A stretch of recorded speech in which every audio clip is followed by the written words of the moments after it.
Magandang araw mga pag-aaral. Ako po si Ginoong John Paul Custodio. Sa video ito, ating tatalakayin ang paksang patungkol sa Rebolusyong Industrial. Ang paksang ito ay napangganda sapagkat ang Rebolusyong Industrial ay may malalim na epekto sa kasaysayan at maging sa kasalukuyang kalagayan ng ating daigdig ngayon pagdating sa teknolohiya, pag-unlad ng ekonomiya, produksyon at pamumuhay ng ating mga kababayan. Ang Rebolusyong Industrial. Taong 1760 hanggang 1840 nang magkaroon ng malaking pagbabago sa aspektong agrikultura at industriya sa mga bansa sa Europa at Amerika. Ang Rebolusyong Industrial ay ang panahon na kung saan ang mga tao ay nagpagsimula ng gumamit ng mga makabagong kagamitan gaya ng makinarya sa kanilang produksyon. Ang pagsisimula ng Rebolusyong Industrial. Ang dakilang Britanya or Great Britain sa Ingles ang nagpasimula dahil sa pagkakaroon nito ng maraming uling at ayon na naging pangunahing gamit sa pagpapatakbo ng mga makinarya sa pabrika. Noong taong 1760 ay pinasimulan ang pagbabago sa pag-produce ng tela sa Great Britain. Dati, sa ilalim ng sistemang domestiko o domestic system sa Ingles, ang trabaho sa pagpuproduce ng tela ay ginagawa lamang sa mga tahanan. Ang halaga ng tela ay mahal dahil sa ganitong sistema na matagal ang paggawa. Taong 1760 nang maimbento ng isang Amerikano na si Eli Whitney ang cotton gin. Ito ay nakatulong para maging madali ang paghihiwalay ng buto at iba pang mga materyal sa bulak. Dahil sa pag-iimbento ng maraming makinarya ay naging madali ang pag-produce ng mga tela at naging mura na itong bilhin. Samantala, ang makinang spinning jenny noong taong 1764 ni James Hargreaves na nagpabilis sa paglalagay ng mga sinulid sa bukilya. Ilan sa mga imbensyong teknolohikal.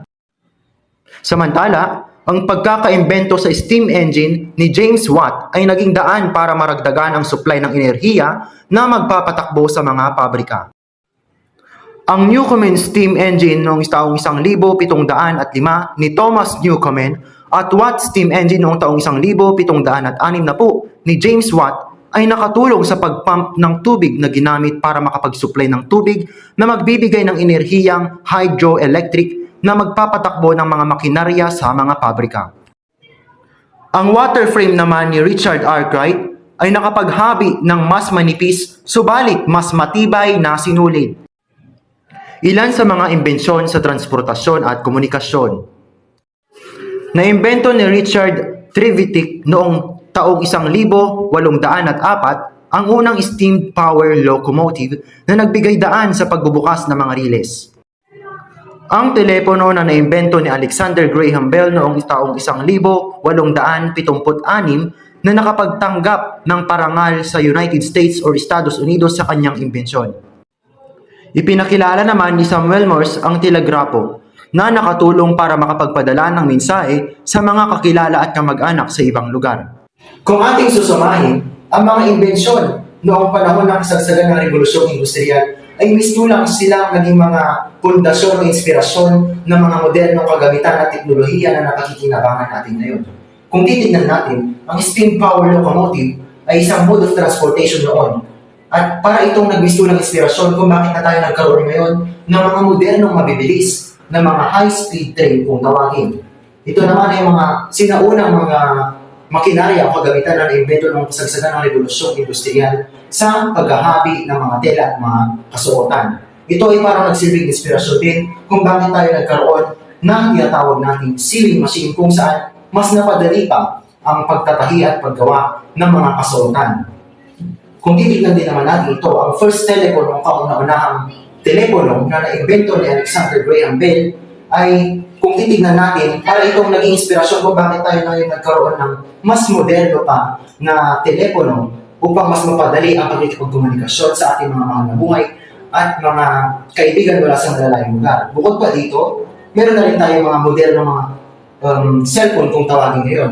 Hindi lang pang-tawag, meron na rin itong mga internet at mas mga bagong aplikasyon na mapapakinabangan ng bawat isa. Ang Rebolusyong Industrial ay may epekto pagdating sa atin. Positive effects, meron din namang negative impact ito. Kung titignan natin, Ang revolusyong industrial ay may epekto pagdating sa ekonomiya, napaunlad dito ang teknolohiya. Ang revolusyong industrial ay nagbunsod ng paglikha ng mga maraming makinarya at teknolohiya. Dahil dito, mas napadali ang produksyon ng mga produkto na kung saan ay pwede nating i-export sa ibang bansa at ating mapakinabangan. Pangalawa ay ang pagsulong ng ekonomiya dahil nga sa revolusyong industrial, dumami ang mga pabrika at ang mga nagmamanufacture ng iba't ibang klaseng produkto. At pwede natin itong ipangkalakal o tinatawag na trade. Dahil dito, magandang epekto nito pagdating sa ating gross domestic product o sa ating ekonomiya. Pangatlo, urbanisasyon. Pangatlo rin ay ang urbanisasyon. Isa ito sa mga epekto ng revolusyong industrial. Dahil nga sa revolusyong industrial, napapadami yung mga gusaling na ipapatayo dahil na rin sa tulong ng mga makinarya sa paggawa ng mga infrastruktura.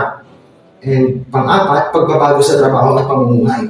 Kung dati o nung sinaunang panahon, karamihan ng mga tao ang pangunahing ikinabubuhay ay ang pagdating sa pagtatanim o agrikultura. Dahil nga sa revolusyong industrial, dahil doon is nagkaroon na ng mga panibagong hanap buhay katulad ng pagmamanufaktura at iba't ibang klase ng mga industriya.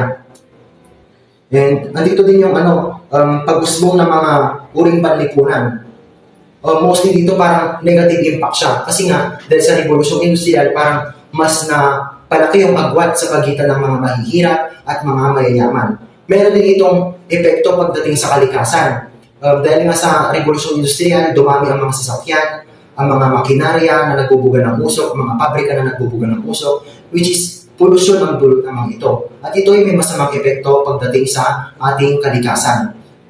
Kung susumahin natin, meron itong positive at negative effects sa atin. Yun lang.